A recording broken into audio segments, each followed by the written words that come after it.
പ്രിയമുള്ളവരെ, എല്ലാവർക്കും കേരള കോളിംഗിലേക്ക് ഭക്ത്യാദരപൂർവ്വം സ്വാഗതം. തിരുവനന്തപുരത്ത് വെങ്ങാനൂർ ദേശത്തെ പൗർണമിക്കാവിലാണ് നമ്മളിപ്പോൾ ഉള്ളത്.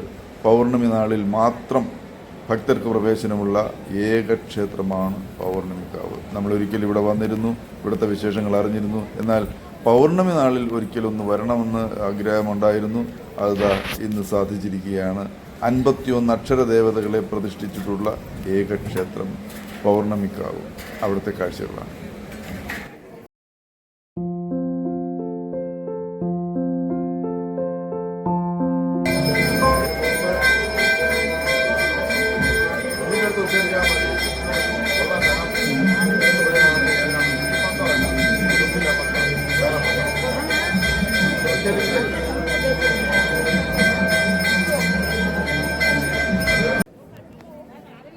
പൗർണമിക്കാവിൻ്റെ ഐതിഹ്യം അന്വേഷിച്ച് ചെല്ലുമ്പോൾ പുരാതന രാജവംശമായ രാജാക്കന്മാരിലാണ് എത്തിച്ചേരുന്നത്. വിഴിഞ്ഞം കേന്ദ്രമാക്കി രാജ്യം ഭരിച്ചിരുന്ന രാജാക്കന്മാരുടെ ഉപാസനാമൂർത്തിയും പരദേവതയുമായിരുന്നു പൗർണമിക്കാവിലമ്മ എന്ന് പറയപ്പെടുന്നു.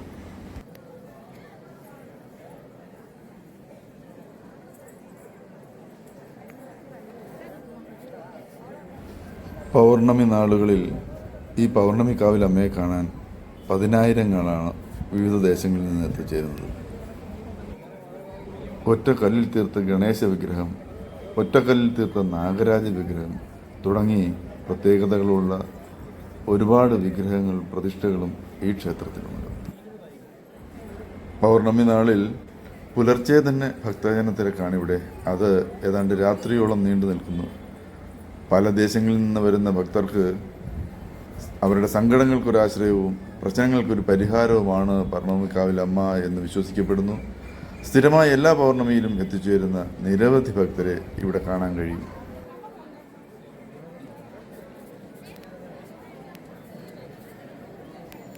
ചാത്തനേറാണോ?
കഴിയുന്നു.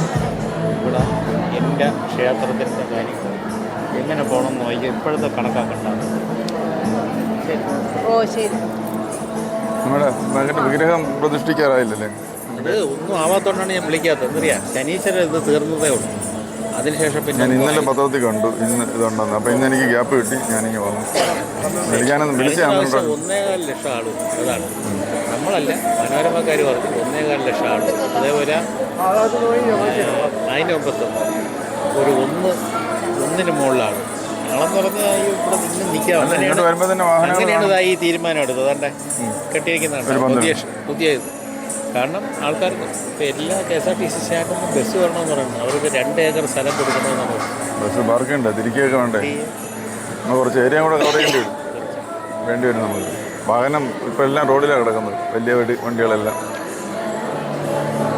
ശരി, അപ്പോൾ ഞാൻ അതെല്ലാം കണ്ടു. ഞാൻ വന്ന് ഇന്ന് അമ്മയൊന്ന് കാണാം, ദർശനത്തിനുള്ള അവസരം കിട്ടും. അമ്മയും കാണാം, ഇടയ്ക്ക് ഭക്ഷണമൊക്കെ കഴിക്കാം. പിന്നെ ഒന്ന് തൊഴുതിട്ടൊക്കെ എന്നെ ഒന്ന് എല്ലാം കളഞ്ഞ് നമ്മളവിടെ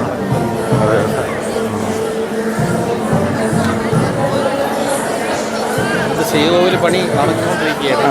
ഇങ്ങനെയല്ല, തൽക്കാലം വെച്ചിട്ട് ഇതിൻ്റെ പുറത്തുകൂടെ ശ്രീകോവിലൊക്കെ പണി.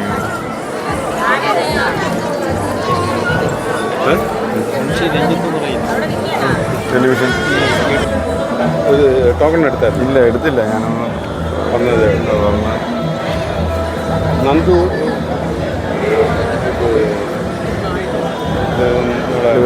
മുൻഷി. അമ്മയെ കാണാനായിട്ട് ഞാൻ ഇതിനു മുമ്പ് ഇവിടെ വന്നിരുന്നു. പൗർണമി അല്ലായിരുന്നു. പൗർണമിയുടെ ദിവസം വരുന്നതാണ് സൗകര്യം. അപ്പോൾ പക്ഷേ ഞാനിടയ്ക്ക് 1-2 പൗർണമികൾ കഴിഞ്ഞെങ്കിലും വരാൻ പറ്റില്ല. അപ്പോൾ ഇന്ന് എനിക്ക് ഗ്യാപ്പ് കിട്ടി വന്നു. ആടി പൗർണമി. ഈ ആടി തമിഴ്നാട്ടുകാർക്ക് ഭയങ്കര പ്രധാനമുള്ള പൗർണമി ആണിത്. അപ്പോൾ ഈ ആടി പൗർണമി ആയതുകൊണ്ട് തന്നെ രാവിലെ ഈ അങ്ങോട്ടുള്ള ആൾക്കാരെല്ലാം ഭയങ്കര തിരക്കായിരുന്നു.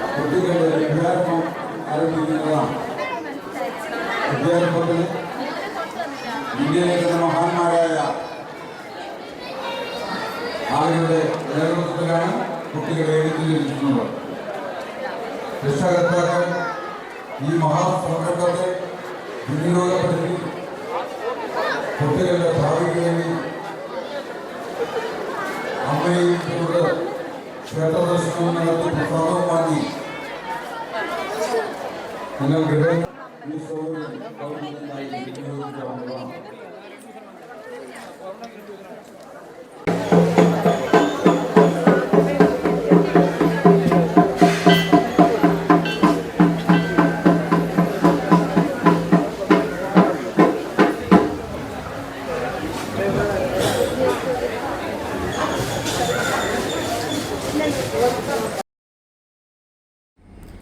നിരവധി പ്രത്യേകതകളുള്ള, ഇവിടെ മാത്രം കാണാൻ കഴിയുന്ന പല വിഗ്രഹങ്ങളും പ്രതിഷ്ഠകളും ഈ ക്ഷേത്രത്തിലുണ്ട്.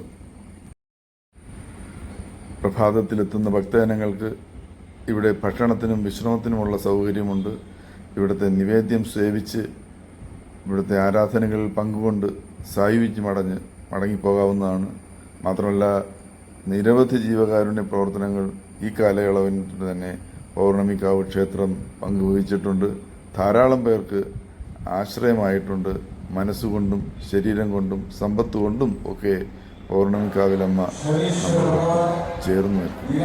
നമ്മുടെ മനസ്സിൽ ക്ഷേത്ര ആചാരപ്രകാരം പൂർണ്ണ വിശ്വാസത്തോടെ ക്ഷേത്രം ചുറ്റിക്കണ്ട് തൊഴുത് നമ്മളവിടെ നിന്ന് പടിയിറങ്ങുമ്പോൾ വല്ലാത്തൊരു നിർവൃതിയാണ് നമ്മുടെ മനസ്സിലുണ്ടാവുക.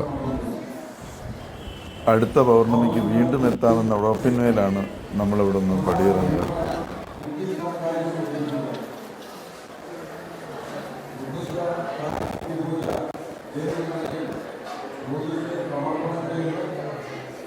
അനുഭവപ്പെട്ട